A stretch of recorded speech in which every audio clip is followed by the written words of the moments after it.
Hello po sa inyong lahat mga ka-crypto. Ako po si Pinoy Crypto Trader at sa video na ito ay atin pong pag-uusapan ang tungkol dito kay BTT or BitTorrent. Yan, isa po itong request mula kay ka-crypto rito.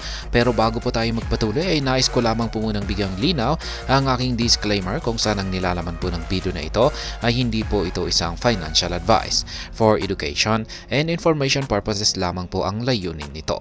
Maliban po dito ay nais ko na rin pong magbigay babala na wala pong kahit anumang group chat ang Pinoy Crypto Trader. Ayan, umpisan po natin dito kay CoinMarketCap. Ayan, bumagsak po siya ng 3.60% nitong nakalipas na isang araw. Pero nitong nakalipas na 7 araw ay umangat po siya ng 4.32%. Yan, dito naman sa monthly, yan ay nagbigay po siya ng monthly gain na 156.10%. At yung kanyang yearly to date ay 90.87%. Ito po yung kanyang ibinigay na gain. Yan, yung kanyang market cap ay ayan, ang laki, 1.12 billion. Kaya po siya ay nasa top number 65. Kaya yun yung kanyang volume ay malaki na rin po, $35.97 million. Kaya nakuha po niya ang ranking na nasa 159. Ayan, gumagamit po siya ng contract na Tron. At yung kanyang rating ay yan, napakataas po, 4.3. Yung kanyang star rating, napakataas yung binigay ni Cyberscope, nasa 4.7. Samantala kay Certic ay nasa 3.9. Yan ang tataas. Kaya 4.3 yung kanyang rating dito.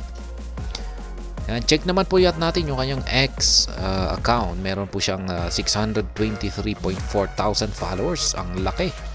Dami pong mga followers ni BitTorrent. Yan, building a better internet for people to move information freely and safely. Yan, meron po silang nakapin rito na post noong December 28. BTFS version 2.3.4 Waze is now live. Kaya yan, ito po yung kanilang latest update, itong BTFS na ito.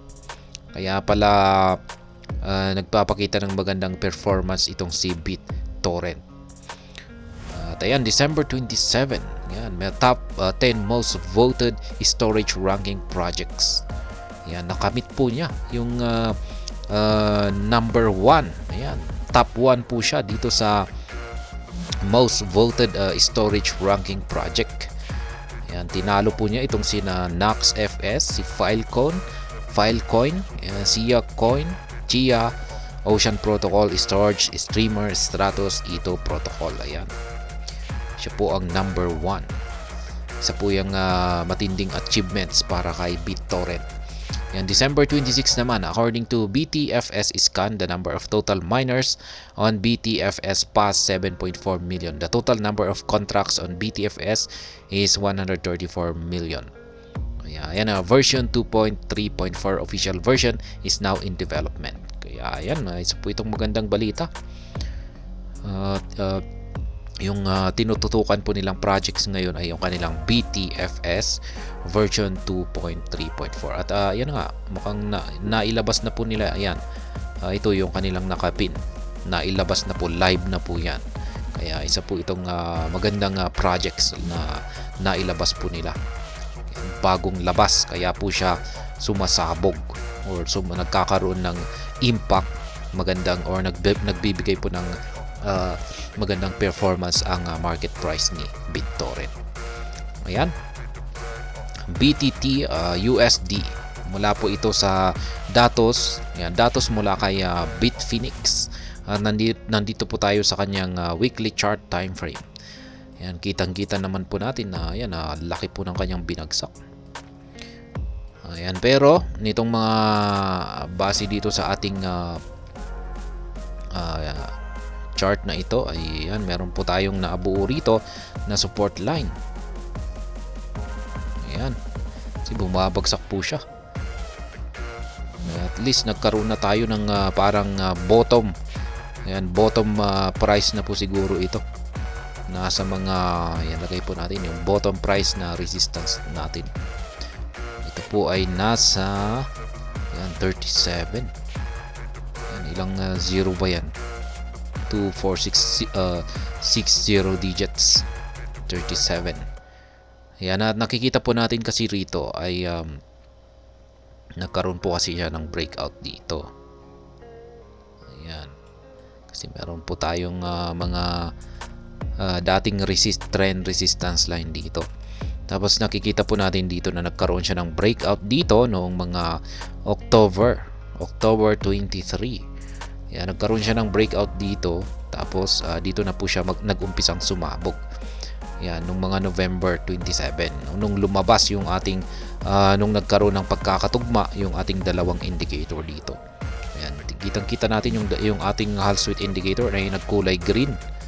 Ayan, mas naunang lumabas yung bullish signal natin dito kay QQE mode indicator. Ayan, pero mas maganda po talaga kung pag nagkatugma sila. Ay diyan na po talaga, ibig sabihin ay malapit na po talaga yung pagsabog or pag-angat ng market price ni BTT. Kaya ayan, kitang-kita natin dito na nagkaroon na po sila ng pagkakatugma nitong mga November 20. Yan, tapos binigyan pa tayo ng panghuling pagkakataon para pumasok rito mga November 27. Kaya pag nakapasok po tayo dyan, ay ayan, nakasakay po tayo rito sa kanyang mabilisang pag-angat dito. Price surge po yan. Kaya ayan, nabasag po niya. Meron po kasi tayong resistance line dito na nabasag. Ayan, dito po yan. Ayan, binasag po niya yan. Ilagay po natin. Dating resistance line po yan. Nasa 116. At nabasag niya at mukhang magkakaroon po siya ng correction dito or retracement. Ayan na. Ganyan. Pero ayan, sa tingin ko ay correction lamang yan. Tapos magpapatuloy pa rin po ito sa kanyang pag-akyat. Meron po tayong dalawang resistance dito. Ayan, dito yan. Kulay green. Parang resistance zone na rin ito. Ayan. Kaya may dalawang harang po rito. Lagay po natin yung kanilang price. Nasa 173 yung kasalukuyang resistance line na kinakaharap po nito. At yung sunod ay yung 222. Ayan. Kung pag magagawa po niyang basagin yung dalawang ito, lalong-lalo na itong 222 na ito, kapag nalampasan po niya ito ay dito na po talaga siya sasabog. Kasi yung pagtitignan po natin dito ay ayan, wala na po tayong basihan dito na resistance. Ayan, dire-diretso po yan ang taas. Kaya posible pong ayan, napakalaki po ang potential na posibleng ibigay ni BTT kung sakaling sumabog po siya.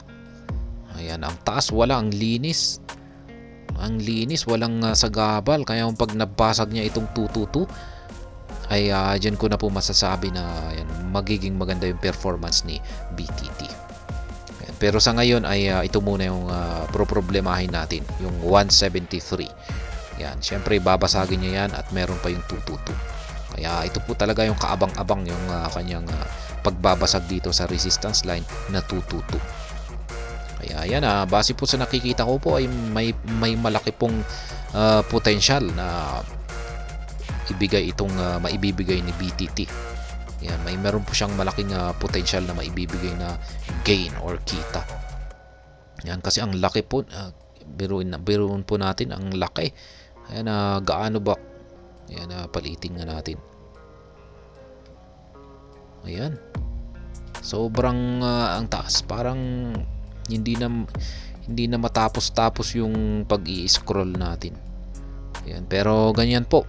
Yung nakikita ko po rito ay basta kung pag nabasag po niya itong 222 na ito na resistance line natin dito ay dito na po talaga magsasabog itong si BTT. Magtutudamon po siya. Kaya ayan, hanggang dito na lamang po tayo sa video na ito. Sana po ay inyong nagustuhan ang aking paliwanag dito. Kung inyo po itong nagustuhan ay pakiclick lamang po ang like button nito. Para naman po sa mga bago lamang dito, kayo po ay aking inaanyayahan para mag-subscribe. Pakiclick na rin po ang bell icon nito dahil ito po ang siyang magsisilbing notification nito sa mga bago kong videos na akin pong ina-upload sa aking YouTube channel na ito. Marami pong salamat sa panonood. Ingat po tayo lagi at God bless po sa ating lahat.